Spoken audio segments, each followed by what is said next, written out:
بسم الله الرحمن الرحيم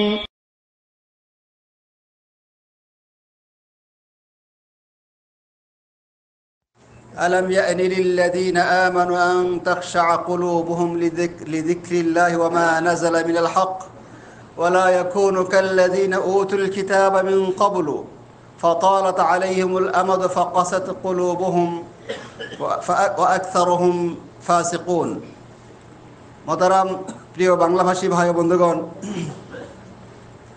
সূরা হাদিদ নামে একটা সূরা আছে। হাদিদ মানে কি বলতে পারবেন? হাদিদ মানে হলো আয়রন বা লোহা। লোহার নামে একটা সূরা আছে পবিত্র কোরআনে কারীমের মধ্যে। সেই সূরাতুল হাদিদের 16 নম্বর আয়াতের মধ্যে আমাদের জন্য আল্লাহ পাকের পক্ষ থেকে একটি মেসেজ রয়েছে। কি বলছেন আল্লাহ পাক বলছেন, আলাম ইয়ানি লিল্লাযিনা আমানু আন তাখশা কুলুবুহুম লিযিকরিল্লাহি ওয়া মা নাযালা মিনাল হক। মুমিনদের জিকির আজকার শেখার জন্য, দৈনন্দিন কিংবা তাদের জীবনের জন্য যে প্রয়োজনীয় জিকিরগুলো, এগুলো শেখার জন্য, এবং আল্লাহ যে মহা সত্য নাজিল করেছেন অর্থাৎ আল কোরআন শেখার জন্য, বোঝার জন্য, মুমিনদের কলব কি এখনো নরম হলো না? তাদের কলব কি এখনো নরম হওয়ার সময় হলো না? তাদের মন কি একটু এদিকে এগিয়ে আসলো না? এখনো সময় হলো না? আল্লাহ পাক প্রশ্ন করছেন। তারপরে আল্লাহ পাক বলছেন, ওয়ালা ইয়াকুনু কাল্লাযিনা উতুল কিতাবা মিন ক্বাবলু। হ্যাঁ মুমিনরা শোনো, তোমরা ওই সমস্ত লোকদের মতো হও না যারা তোমাদের পূর্বে এসেছিল পৃথিবীতে এবং তাদের কাছে আল্লাহ পাক কিতাব দিয়েছিলেন। ওদের মতো তোমরা হও না। ওদের কি হয়েছিল? ফাতালাত আলাইহিমুল আমাদু ফাকাসাত কুলুবুহুম। তাদের কাছে আল্লাহ রাব্বুল আলামিন নবী পাঠিয়েছিলেন এবং কিতাব পাঠিয়েছিলেন, কিন্তু যতদিন নবী এবং কিতাব ছিল বা রাসূল বেঁচে ছিলেন তাদের মধ্যে, ততদিন পর্যন্ত মোটামুটি ভালোভাবে ছিল। যখন তাদের নবীর মৃত্যু ঘটল এবং নবুয়তের এই সময়টা থেকে সময় যত গড়িয়ে চলল, কালের আবহে এক সময় তারা রাসূলের আদর্শ হারিয়ে ফেলল এবং তাদের আসমানি কিতাবের শিক্ষা ভুলে গেল। ফলে তাদের কলবটা শক্ত হয়ে গেল, কলব শক্ত হয়ে গেল। ওয়া আকতারুহুম ফাসিকুন, এবং তাদের বেশিরভাগ লোক ফাসেক হয়ে গেল। দুটি কথা এখানে রয়েছে। প্রথম কথা হলো যে মুমিনদের জিকির আজকার শেখার জন্য এবং পবিত্র কোরআন শেখার জন্য কি এখনো তাদের কলম নরম হলো না? আর দ্বিতীয় অংশে বলা হলো যে মুমিনরা যেন তাদের মতো না হয় যারা পূর্বে এসেছিল, আমাদের পূর্বে কিতাব দেওয়া হয়েছিল, রাসূল দেওয়া হয়েছিল, কিন্তু সময়ের আবহে, সময়ের বিবর্তনে তারা সেই আসমানি কিতাবের শিক্ষা দীক্ষা এবং যে আল্লাহর পক্ষ থেকে পাঠানো রাসূল, সেই রাসূলের আদর্শ এবং শিক্ষা ভুলে গিয়ে তাদের অন্তর শক্ত হয়ে গেছিল। শিরিক, বিদআত, দুনিয়ার কাজে তারা লিপ্ত হয়ে গেছিল এবং আল্লাহর দ্বীন শেখার তাদের আর সময় ছিল না, মানারও সময় ছিল না। দ্বিতীয় অংশটা যদি আমরা একটু এখানে কিছুক্ষণ একটু অপেক্ষা করি, এই আয়াতের অংশটুকু নিয়ে একটু ভাবি, তাহলে আমরা দেখব যে এদের মতো হতে আল্লাহ পাক নিষেধ করেছিলেন, কিন্তু বাস্তবতা কি বলছে? আমাদেরকে আল্লাহ পাক নিষেধ করলেন, আমাদের বাস্তবতাটা কি বলছে আমরা যদি একটু চিন্তা ভাবনা করে দেখি। রাসূলুল্লাহ সাল্লাল্লাহু আলাইহি ওয়াসাল্লাম যে জামানায় এসেছিলেন এবং যে সমস্ত সাহাবায়ে কেরাম ইসলাম গ্রহণ করে, ঈমান গ্রহণ করে তারা ইসলামের খাতায় নাম লিখিয়েছিলেন, তাদের যে ঈমানি চেতনা, তাদের যে ঈমানের বলিষ্ঠতা, আর এখনো আমরা তো মুমিন, আমাদের ঈমানের অবস্থা একটু কম্পেয়ার করে দেখি আমরা। তখনকার সাহাবায়ে কেরাম নামাজ পড়ার জামাতে তাদের নামাজ ছুটতো না, বরং তাকবীরে উলার সাথে প্রথম কাতারে নামাজ পড়ার জন্য একটা কম্পিটিশন তাদের মধ্যে ছিল। আর আমাদের অবস্থাটা কি?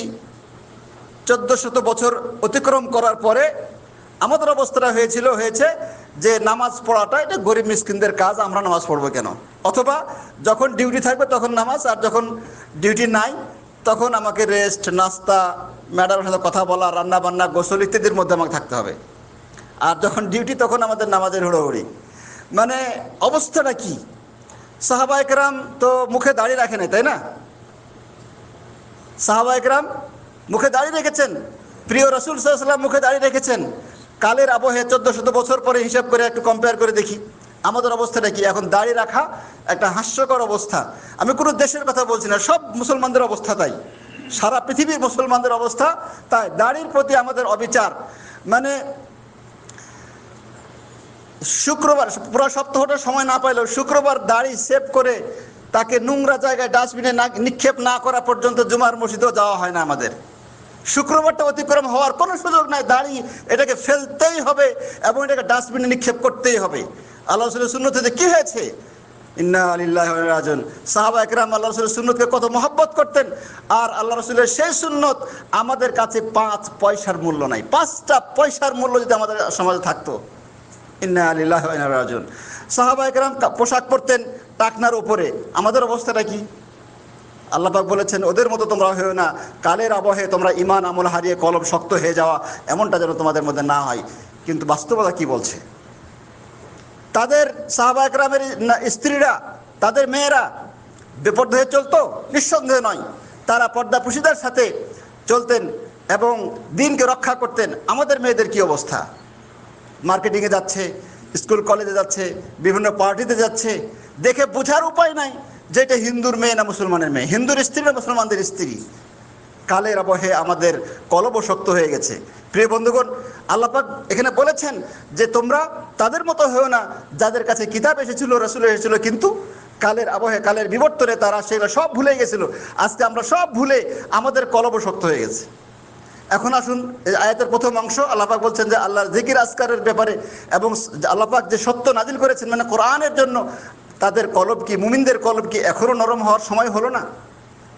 আজকে আপনি একজনকে নামাজে দাওয়াত দেন, বলবে যে ভাই সময় নাই, রান্না চড়াবো, গোসল করব, টেলিফোন করব, দোকান করব, ব্যবসা করব, সময় নেই, নামাজের সময় নেই। কোরআনের ক্লাস হবে, কোরআন শেখার জন্য অনেক ভাই আছে সূরা ফাতিহার 7টা আয়াত পড়তে বলেন, 14টা কম ভুল হবে না, 14টার চাইতে আরো বেশি ভুলবে। সবার না, সবার অবশ্যই নয়, কিন্তু অনেকের এই অবস্থা। সূরা ফাতিহাটার মধ্যে এই অবস্থা, বাকিগুলোর কি অবস্থা? এই লোককে আপনি বলেন যে ভাই এখানে সূরা ফাতিহা শেখানো হবে, আসুন একটু বসেন, আপনি বলেন ভাই আমার সময় নেই। আপনি কোরআন একটা দ্বীনের তাওহীদ, শিরক, সুন্নাহ, বিদআহ, তারপরে হালাল হারাম, ইসলামিক সেন্টারগুলোতে সেন্টার খুলে, অফিস খুলে খাবার দাবার দিয়ে শেখানোর ব্যবস্থা করা হচ্ছে, তালিম দেওয়া হচ্ছে প্রত্যেক শুক্রবার করে। আপনি মানুষকে বলে দাওয়াত দিয়ে দেখেন যে ভাই আসেন সেন্টারে, আসেন পড়াশোনা করেন, শেখেন কিছু, তো বলো যে ভাই আমার সময় নাই। মানে আজকে যদি বলা হয় যে লা ইলাহা ইল্লাল্লাহর অর্থটা বলেন, যেটা ছাড়া মানুষ মুসলমান হতে পারবে না, দেখবেন যে বেশিরভাগ মানুষ এটার অর্থটা জানে না। এবং এত করুণ অবস্থা যে অনেকে আমাদের নবীর নাম পর্যন্ত জানে না, কবরে 3টা প্রশ্ন কি হবে এটার উত্তর অনেকে জানে না, তারপরে তাওহীদ কাকে বলে জানে না, তাওহীদ কত প্রকার ও কি কি জানে না, ঈমান নষ্ট হওয়ার কারণগুলো কি জানে না অনেকে, কিন্তু শেখার চেষ্টা করে না। শেখার জন্য একটু বলে দেখেন, বলো যে ভাই আমার সময় নাই। আল্লাহ পাক আফসোস করে বলছেন, আল্লাহ পাক বলছেন এখানে যে মুসলমানদের কি জিকির আজকার শেখার জন্য, পবিত্র কোরআন শেখার জন্য এখনো সময় হলো না? আজকে আমাদের এই যে সময় নাই, এই ভাইদেরকে আসলে সময় নেই। এদেরকে দেখুন লুডো খেলার মধ্যে ঘন্টার পর ঘন্টা ব্যয় করছে, তাস খেলার মধ্যে ঘন্টার পর ঘন্টা ব্যয় করছে, ব্যবসা বাণিজ্যের মধ্যে ঘন্টার পর ঘন্টা ব্যয় করছে, চাকরির ক্ষেত্রে তারা ডিউটি 10 ঘন্টা, 12 ঘন্টা, 14 ঘন্টা ডিউটি করছে। 10 ঘন্টা ডিউটি করতেছে, বেতন 2000 রিয়াল। যদি বলে যে আরো 100 রিয়াল দেবো, তোমাকে 12 ঘন্টা ডিউটি করা লাগবে, আমরা আসি না? নাই, আসি। যদি বলা হয় যে 1400, আরো 200 রিয়াল বাড়াই দিব, 500 রিয়াল বাড়াই দিব, 15 ঘন্টা ডিউটি করা লাগবে, তবু আমরা আসি। মানে পয়সার পেছনে আজকে ইন্ডিয়া, পাকিস্তান, বাংলাদেশ থেকে আমরা হাজার হাজার কিলোমিটার দূরে আসছি।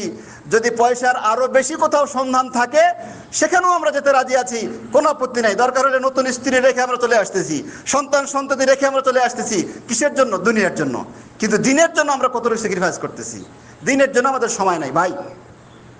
আল্লাহ পাক বলছেন বাল তুসিরুনাল হায়াতাদ দুনিয়া ওয়াল আখিরাতু খায়রুন ওয়া আবকা। তোমরা দুনিয়াকে অগ্রাধিকার দিলে, তোমরা দুনিয়াকে প্রাধান্য দিচ্ছ, অথচ আখিরাত তোমাদের জন্য উত্তম। রাসূলুল্লাহ সাল্লাল্লাহু আলাইহি ওয়াসাল্লাম একটা হাদিস মাঝে মধ্যে বলতেন যে নি'মাতানি মাগবুনুন ফীহিমা কাসীরু মিনান নাস আস-সিহহাতু ওয়াল ফারাগ। এই যে অবসর একটা সময়, অবসর সময় এবং সুস্থতা, এই দুইটা খুব বড় নিয়ামত। আল্লাহর কত নিয়ামত আমরা ভোগ করছি বলে শেষ করতে পারবো না। জানেন, প্রত্যেকটা নিয়ামতের হিসেব দিতে হবে, প্রত্যেকটা নিয়ামতের হিসেব দিতে হবে। ইমাম সাহেবকে দিতে হবে, মুয়াজ্জিন সাহেবকে দিতে হবে, সাধারণ মানুষকেও দিতে হবে, নাকি দিতে হবে না? সব নিয়ামতের হিসেব দিতে হবে। বিশেষ করে দুইটা নিয়ামতের কথা এই হাদিসে বলা হলো, সহিহ বুখারী মুসলিমের হাদিস, যে সুস্থতা এবং কি অবসর। এই দুইটা নিয়ামত সম্পর্কে আল্লাহ রাসূল বলছেন যে বেশিরভাগ মানুষ ধোঁকায় পড়ে আছে বা ধোঁকা খেয়ে যাবে। কেমন কথা? সুস্থতা এবং সময়ের ব্যাপারে ধোঁকা খাবো কেমন করে? হাদিসটা হলো মাগবুনুন, গাবান, গাবানের মধ্যে পড়ে আছে, ধোঁকার মধ্যে পড়ে আছে। একটা উদাহরণ দিলে জিনিসটা ক্লিয়ার হবে। মনে করুন যে কোনো একটা থালা, বাসন, ঘটি, বাটি কিছু একটা আপনি বাজারে বিক্রি করে আসলেন 10 রিয়ালে। একটা বাটি বিক্রি করে আসলেন 10 রিয়ালে। বিক্রি করে এসে আপনি জানলেন যে 1 কেজি ওজনের যে বাটিটা 10 রিয়ালে বিক্রি করে আসলেন, এটা অরিজিনাল স্বর্ণ ছিল, কিন্তু না বুঝে তুমি 10 রিয়ালে বিক্রি করে চলে আসছো। এটার বাজার মূল্য বর্তমান জামানার 2 লক্ষ রিয়াল। তুমি 10 রিয়ালে বিক্রি করে দিয়ে আসো, জানো না। কেমন লাগবে? বুঝলেন না কথাটা? কেমন লাগবে? ধোঁকা খাইলেন নি? ধোঁকা খেলেন কি না? অনুরূপভাবে একটা জিনিস কিনে আনছেন, একটা মোবাইল কিনে আনছেন 5,000 রিয়াল দিয়ে। বাড়িতে এসে আপনি দেখছেন যে আরে এটার দাম তো 20 রিয়ালে পাওয়া যায়। এটা কেমন লাগবে? ধোঁকা খেলাম না? আজকে আমরা যে আল্লাহর নিয়ামত ভোগ করছি, অবসর এবং সুস্থতা, এই সময়টা পাইলে আমরা একটু লুডো খেলি, একটু তাস খেলি, একটু জোয়া খেলি, একটু থাইল্যান্ডি খেলি, একটু টেলিভিশন দেখি, নাটক দেখি, সিনেমা দেখি, মনে করি যে কত মজা, কত মজা আর কত মজা। আখেরাতে যখন যাবে, জান্নাতের সুখ শান্তি যখন দেখবে, তখন বুঝবে যে হায় রে, কোটি কোটি টাকার সম্পদ আমি নষ্ট করেছি সামান্য একটা নোংরা জিনিসের মধ্যে। আহা, কি যে ধোঁকাটা খাইলো, ওই সময় বুঝে আসবে। জান্নাতের হুরের একটা ওড়না, শুধু জেদ্দা না, শুধু সৌদি আরব না, সারা পৃথিবীর গোল্ড, সারা পৃথিবীর ডায়মন্ড, সারা পৃথিবীর সম্পদ বিক্রি করে একটা ওড়না কিনতে পারবেন? একটা ওড়না কেনা যাবে? একটা ওড়না কেনা যাবে না। সারা পৃথিবী বিক্রি করলে একটা ওড়না কেনা যাবে না। কত বড় নিয়ামত হারাচ্ছি আমরা, নামাজ না পড়ে, সুদ, ঘুষ, থাইল্যান্ডি, জোয়া ইত্যাদির মধ্যে লিপ্ত হয়ে। আজকে আমরা মনে করছি যে আরে কত মজা, কত মজা। এই মজা আপনার যদি 1 রিয়ালের হয়, জান্নাতের মজা কোটি কোটি রিয়ালের। আমরা বড় ধোঁকার মধ্যে পড়েছি। সুস্থ থাকলে আমরা দুনিয়ার রং তামাশায় মেতে যাই। সুস্থ থাকলে আল্লাহ পাক বলেন ফাইদা ফারাগতা ফানসাব, একটা অবসর সময় পেয়েছো, তুমি আল্লাহর ইবাদতের জন্য আত্মনিয়োগ করো। আহা মুসলিম, আমরা কালের আবহে কোথায় এসে দাঁড়িয়েছি, আরও কি আমাদের পরিণত হবে। শুনুন, রাসূলুল্লাহ সাল্লাল্লাহু আলাইহি ওয়াসাল্লাম বলছেন কিয়ামতের ময়দানে 7 শ্রেণীর মানুষ আরো সে ছায়া পাবে। কয় শ্রেণীর? 7 শ্রেণীর। তার মধ্যে এক শ্রেণী হলো শাবুন নাশা ফি ইবাদাতিল্লাহ। 2 নাম্বার হলো ওই সমস্ত যুবকরা যাদের যৌবন কালটা আল্লাহর ইবাদতের মধ্যে কাটিয়েছে। সুবহানাল্লাহ। যৌবন কাল একটা লিমিটেশন আছে, সময় আছে। এই সময়ের মধ্যে ইবাদত করার যে মূল্য, বাকি সারা জীবন এই মূল্য আমরা অর্জন করতে পারবো না। এবং কিয়ামতের ময়দানে অনেকগুলো প্রশ্ন হবে, তার মধ্যে একটা হাদিসে রয়েছে 5টা প্রশ্নের উত্তর না দেওয়া পর্যন্ত একটা কদম সামনে যেতে দেওয়া হবে না। উত্তর যদি ভুল হয়, সেখান থেকে নির্মমভাবে তাকে জাহান্নামে নিক্ষেপ করা হবে। তার মধ্যে একটা হলো সারা জীবন সম্পর্কে, আর একটা হলো যৌবনকাল সম্পর্কে। আমরা সময়ের ব্যাপারে বড় অবিচার করছি। অনেক হাদিস রয়েছিল এই ব্যাপারে, আমি আর সময় বাড়াচ্ছি না, আপনাদের ধৈর্যের আর পরীক্ষা নিতে চাই না। আপনাদের খাবার দাবার আছে প্রিয় বন্ধুগণ। তো বলছিলাম যে আমরা প্রত্যেকটা দিনের ক্ষেত্রে আমরা বলি সময় নাই, সময় নাই। এটা আমার কত ধোঁকার মধ্যে পড়ে আছি, কত যে মূল্যবান জিনিস হারাচ্ছি। আসুন আমরা সালাতের ব্যাপারে, কাজকে বলবো যে সময় নাই, সময় নাই, কিন্তু সালাতকে যেন আমরা এই কথা না বলি। কোরআন শেখার জন্য আপনি খেতে বসলে একটা দোয়া আছে, শিখতে হবে। খাওয়ার পরে দোয়া আছে, শিখতে হবে।